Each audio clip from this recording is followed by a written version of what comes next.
evening, we bring you the latest in the world of sports. I'm Paulo Del Rosario. We bring you the conversations you want to hear from your favorite icons and athletes. I'm Diego Dario. And in tonight's game plan, our resident Mr. Hot Takes Jello Vito returns to share his notes on the Eastern Conference leading Chicago Bulls. And we'll also break down early picks for the most improved players in the PBA Governors Cup. Buckle up, sports fans. Let's get in the game.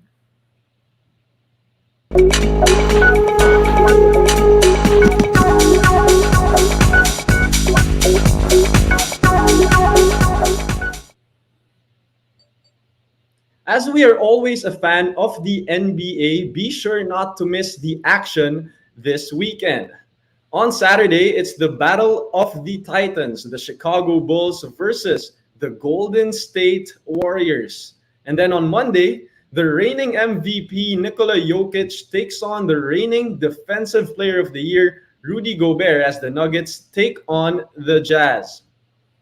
Now, in light of the Chicago's upcoming matchup against the Warriors, tonight we are bringing in Bulls fan Chuck Araneta as well as our resident Mr. Hot Takes, my former teammate from the UP Fighting Maroons, Jello Vito, to break down Chicago's title chances in this special segment presented by AXA. Hi, gentlemen.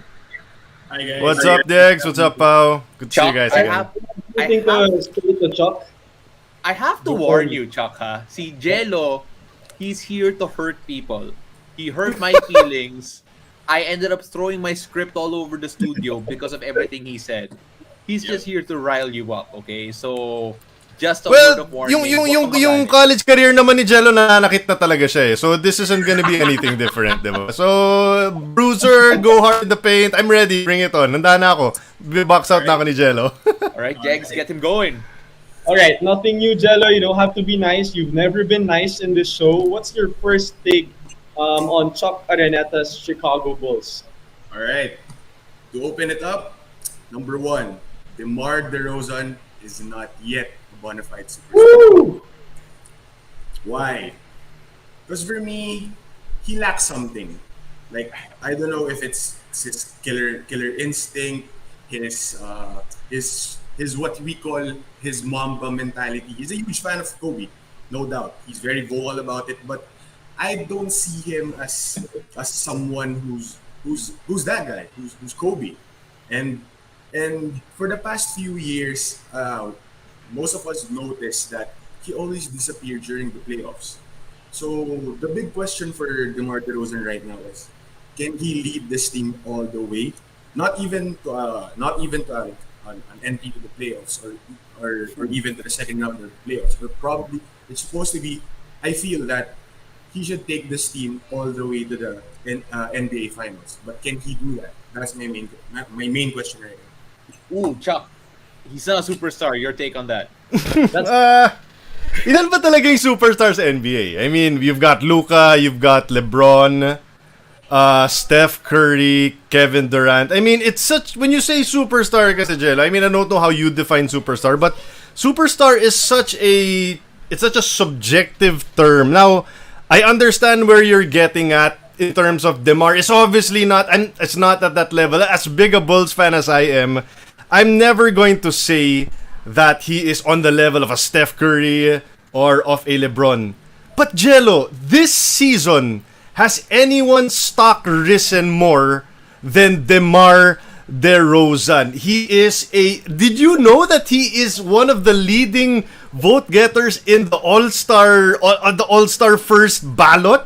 He's one of the top guards. Like, literally, no one cared about DeMar DeRozan a season ago. But the reason why he is, for me, a superstar this season is because he found the right team where he is the tito on the team, the big brother, and where, you know, when the game is in the clutch, they give the ball to DeMar DeRozan and he does superstar things. So, yes, you're right. He's not a superstar in terms of the level of LeBron. But the way that he has captured the imagination of everyone of NBA fans this season, for me, he is a superstar this season in this moment of the NBA. Jello, one sentence. Back-to-back game winners for DeMar DeRozan. I mean, come on. Come on. In 2 separate I years. mean, In 2 separate that's years. done. That's done. Okay, he's proven that and this and that. But what happened this morning? What happened to him? Okay. I knew that you guys were gonna throw that at me, okay? Kaya nga actually sinabi nga ni Degs yung Battle of the Titan Chicago Bulls, so medyo umiling ako eh. Parang sama ng timing, dapat hindi mo na sinabi yan. Okay, no, I get you. But the thing is kasi, like DeMar DeRozan, I'm right there with you. His playoff resume is not yet the same as the other guys I mentioned. But you have to look at the body of work. I mean, everyone can have an off night. DeMar has not had an off night in a very, very long time. He was due for one, and it just so happened to be against the Brooklyn Nets. So what are you gonna do? Everyone has a bad day. Let's be fair. Jello wants to get the more from DeMar, and when you have this, when you have that type of guy, we actually touched on it earlier. You turn to DeMar to be the guy in the clutch, but a lot of people are saying that, well, at least Jello is saying that he has something on Zach LaVine. Jello. Yeah. All right. Zach LaVine is not seasoned enough to be the primary option for me. Right? Okay. I don't see him as someone who would take over. When, let's say, like what you said, Chuck, that there will be days that DeMar DeRozan won't be there, but who's gonna be stepping up? The next guy stepping up. I don't see Zach LaVine yet as that next option or that primary option. And for me, I'm already questioning his leadership. Probably. And I've never seen him even in his Minnesota days, I haven't seen him someone who would get the ball, take over, control everything. So, for me, not yet. Not really. So wala yung angas. Chuck.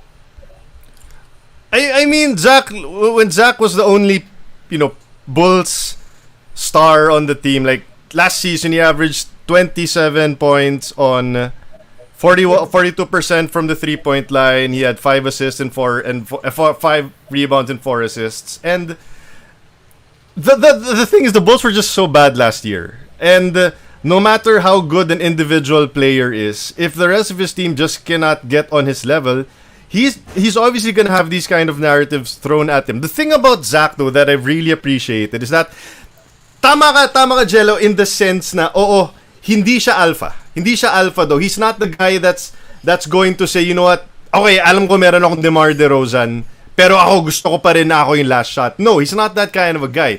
But what he is someone who just wants to win so desperately that he's willing to give a little bit of himself so that DeMar can come in and really be, the star on this team.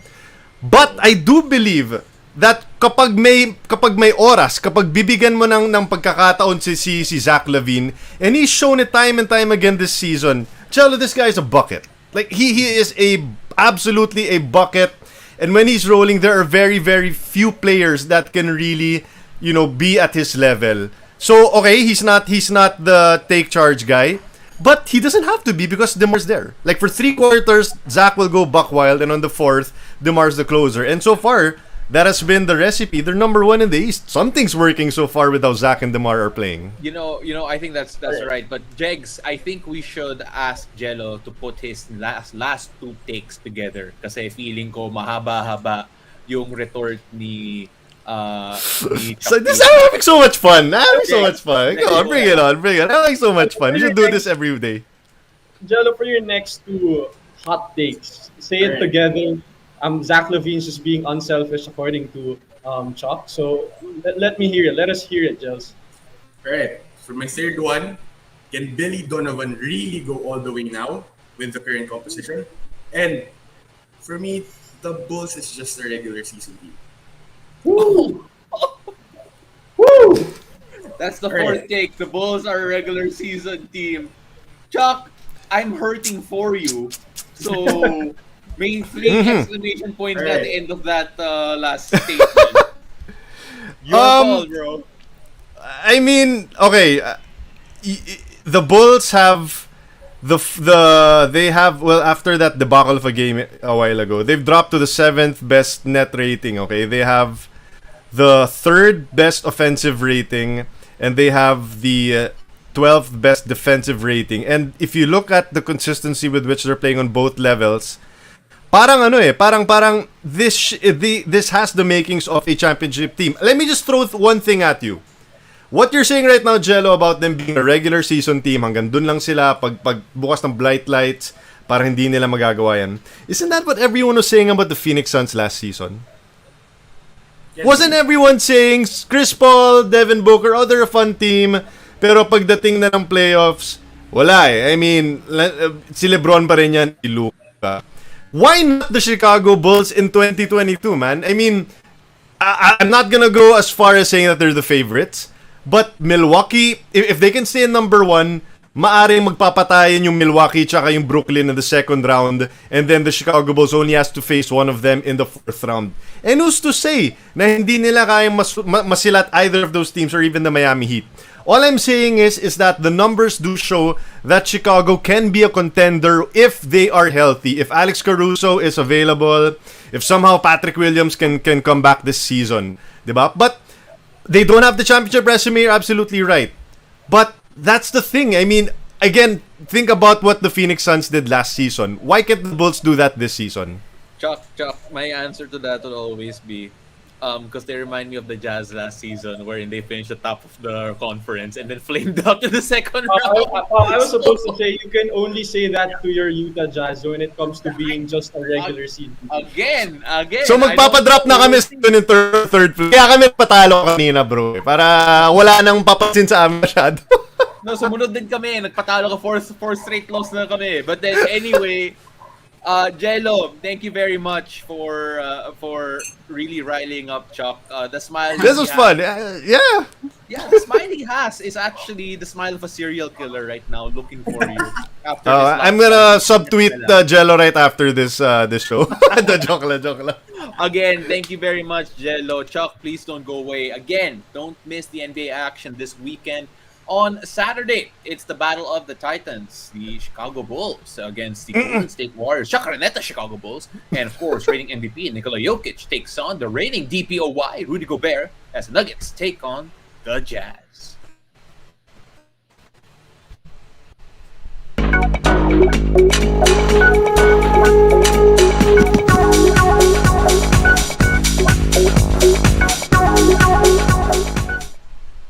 All right, after the break, Diego Dario breaks down his early picks for most improved players in the PBA. Stay tuned. You're watching The Game.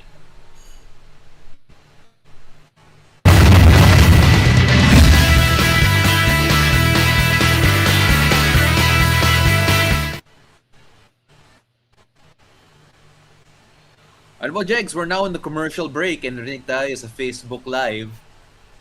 This was a discovery I made by accident the first time we did StreamYard. And right now, napapanik yung producer natin because she doesn't know that we're talking right now. She didn't know that we were going to talk right now. So, sabi niya alam niya. Pero Alam niya daw eh. Oo. Chuck, kamusta ka naman? How are you, brother? I'm good, man. Bulls are not good, but I'm good. Thank you for asking. Oh, my Jazz are bad too. Stop it the Titans, bro. Like, we shouldn't be saying that right now. We should say the struggling Chicago Bulls. Alam mo, it's okay. Alam mo kung bakit? Si Bakit? Diego, yung team niya Portland, bro. Yes, sir. Oh boy. Wala nang nangyayari sa Portland. Pare, Anthony Simons, my guy. Anthony Simons. Yeah, grabe. He's bad, boy. He's a bad boy. Can I just say the season's so strange? I gave up on my fantasy siguro 2 weeks in. Kasi I drafted both Ben Simmons and Zion Williamson because I thought they would Goodbye. GG. Oo. Out. Wala. Out. Deads Super talaga. GG's na yan. Oo. But, anyway, it's nice that we're talking about the PBA in just a bit. Kasi, syempre, we're all missing it. We all had a taste of being in Araneta Coliseum again, and it made me miss it even more. Pinatikim lang sa atin eh, no? Oo nga eh. I'm sure miss na rin ng mga fans na nanonood sa atin ngayon yung PBA. That's for sure. True. Alright, so we're gonna be back on air in around a minute. for the list of Diego Dario for his most improved players. Chuck will react to it. Tell him, maglalabas siya ng galit eh. Everything that Jello Vito did to him, he'll do to Diego. So, abangan na lang, guys. There's nothing to get back on mad air. about with my list though. Yeah, hindi naman controversial to, pero magagalit lang si Chuck just for the fun. Pero legit, diba? Like, ilan ba talaga yung superstar sa NBA, pare? I mean, rattle off. No, rattle off. No, kasi, di ba, pero tama naman, superstar is subjective, like, right? Like, Yeah. DeMar's not a superstar, but, like, there are, like, one-hit wonders.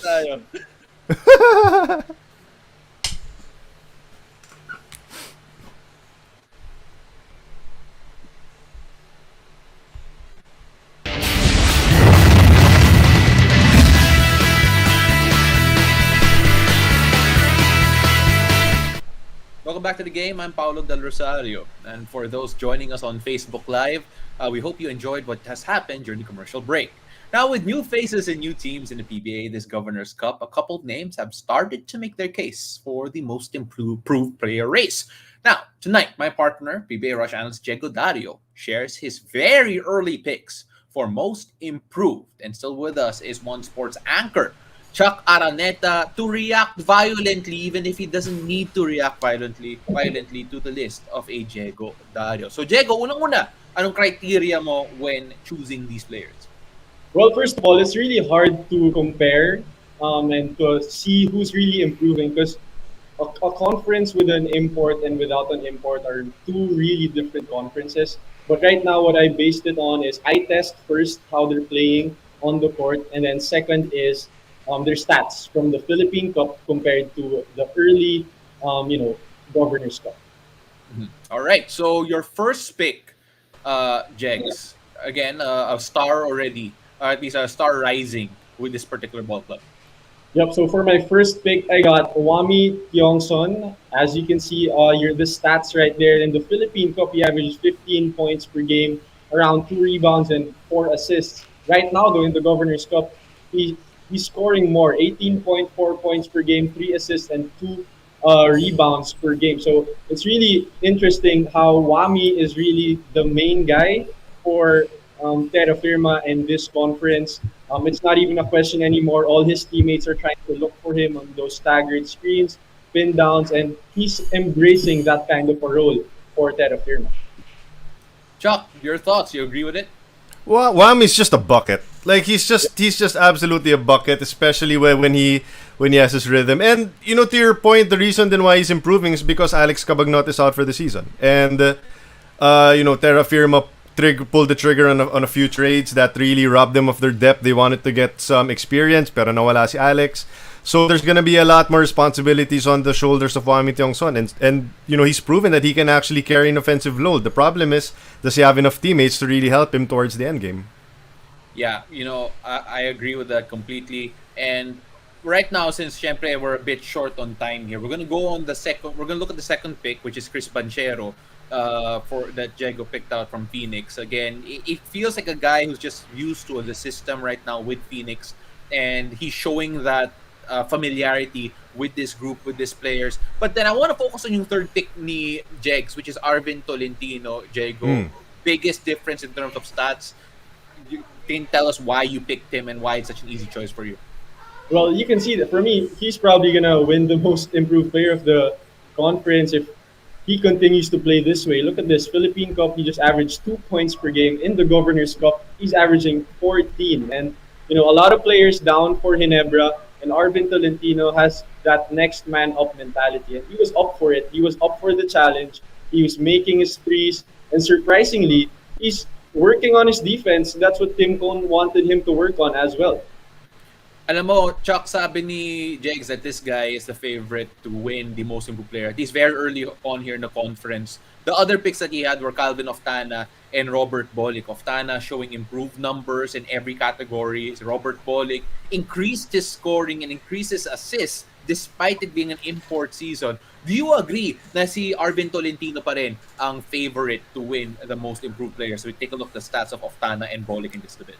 Just because, Pau and Dex, I agree with you guys, because there is a lot more opportunities and usage for a guy like Arvin Tolentino. And when we see nga the photos na sila JD and Joe Devance post, diba, na yung injury ward, yung hospital ward na nanonood ng mga games, parang you can't help but feel sorry for them. But then, you're happy also because a guy like Arvin Tolentino can gain opportunities. He's proven in FU that he can really be lights out when he's given responsibilities, and so far he's flourishing. Oftan is an awesome player, but that team is gonna live and die with KJ McDaniels and Kevin Alas. Alam mo, you have a big point there. Sabi nga ng dad ko, Coach Richard Del Rosario, sa Ginebra, may first unit, may second unit, tapos may intensive medical care unit. Oo. So, with all of that, it's really his opportunity to take. Pero is there any one player in particular that wasn't mentioned on the list that you'll be excited to watch out for in moving forward in the Governor's Cup? That's a great list, no? One person that's slowly been turning heads also is Abu Tratter for Alaska. With the dearth of big men for Alaska, and madadagdagan pa kasi wala na si Rodney Brondia, at least with San Miguel now. Look for Abu Tratter to be someone that can average on the regular double-double. Another guy also we talked about the ex, diba, si Barclay Bonya for Blackwater. These are guys that are very hard-nosed, and they will be tasked to defend and to do the dirty work for their team. So yeah, I like Tratter and Ebonya moving forward. Chuck, All right, thank you. great points. Thank you. Thank you, Chuck, for not being really violent against me. No, you good, Diggs. You good. Really violent against the Chicago Bulls. So thank you, Chuck. Stay safe and healthy. Thank you, guys. Keep safe. Thank you, everyone. And the game returns after these messages. Keep it here.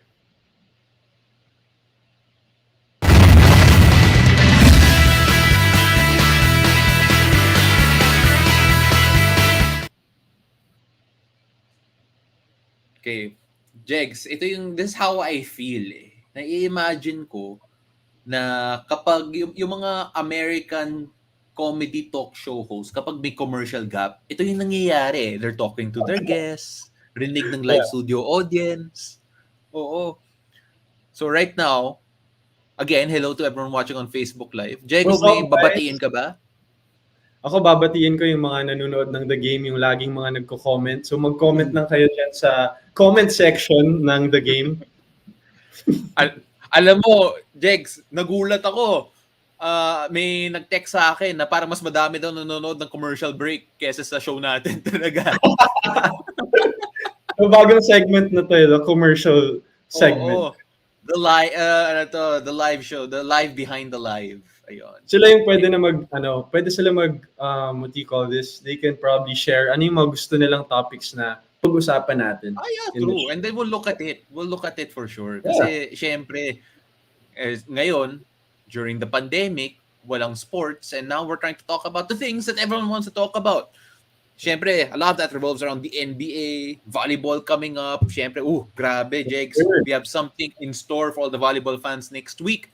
So they better pay attention to yung programming namin. And right now, when we return, we're gonna show just a bit of what the MVP group is doing for everyone in need during this holiday season. So keep it here. We're about to go back on air.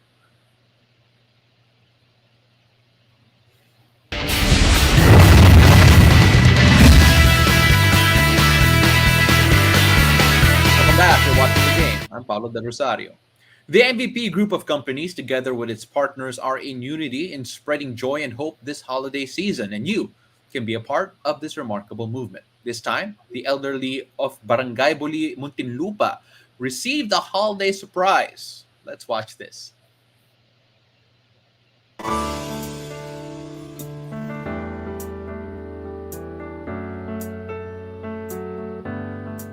Helping others start with the desire to act, but it doesn't or shouldn't end there. If you feel the need to extend a helping hand, give in and start helping the day. So as part of our initiatives, this is an opportune time to share the gift of love to the elderly of Barangay Buli.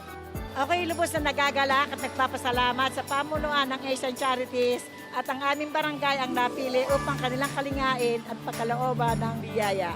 Yeah, tuloy pa rin ang Pasko ng Pinoy kahit ano pa mang pasakit sa ating bumalakid. Pag-ibig sa ating puso ay mamamalagi na para bang ngiti dito sa ating labi. Basta ating mga puso ay magkakaritmo, magkasalot, Sa magkarami. kunanging kasalangatan ng Asian Hospital Charities Foundation, sa katuloy ko nilang kagigigay ng anungang programa at kakasaya ko sa mga taga-Muntinlupa ko. Lalo tigit ko sa mga indigent ko na families. We do have a program for indigent children with cancer who come to us for help, and we have this in partnership with the Department of Health Cancer Medicine Access Program, and sometimes also with the Philippine Cancer Society. Last August 2021, Prince Advincula, 2 years old, who came to us with a diagnosis of acute lymphocytic leukemia. He came to us actually very thin, cannot walk, and then we got him into the treatment, and currently he is now on the road to recovery. Yung medical access program po ng Asian Hospital Charities is intended to allow the financially disadvantaged members of our communities access to the advanced interventions and treatments that are available at Asian Hospital. Ito po ginagawa natin with the help of our residency training program and all the consultants of the hospitals. Meron pong isang barangay, yung Barangay Acero, dito po sa Muntinlupa, where may 20 volunteers na kung saan po nakapaglagay ang Asian Hospital Charities ng telemedicine station, at doon po ngayon nagpupunta ang mga pasyente para matulungan at ma-treat ng mga kapatid natin sa pediatrics, ng mga espesyalista po sa mga bata. Tuloy pa rin ang Pasko ng Pinoy. Asian Charities Christmas initiative this year is to share approximately 3,300 food packs for the poor families or communities, especially to those experience hunger this pandemic. Para sa amin sa Asian Charities, tuloy pa rin ang Pasko dahil walang sino man o walang anumang sitwasyon ang makakapigil para tumulong sa kapwa. Sa ating mga puso ay magkakaritmo, magkasalot magkarama yan. Let's do our part and Asahan spread mo the tuloy pa Christmas rin cheer ng to our Pasko, fellow maligayang kababayan. bayanihan, You may send your Pilipino. donations to the accounts flashed on your screen or contact us on the details. Tara na, sa isang maligayang bayanihan, Pilipino. Tuloy pa rin ang Pasko ng Pinoy kahit ano pa mapasakit sa ating bumalakid.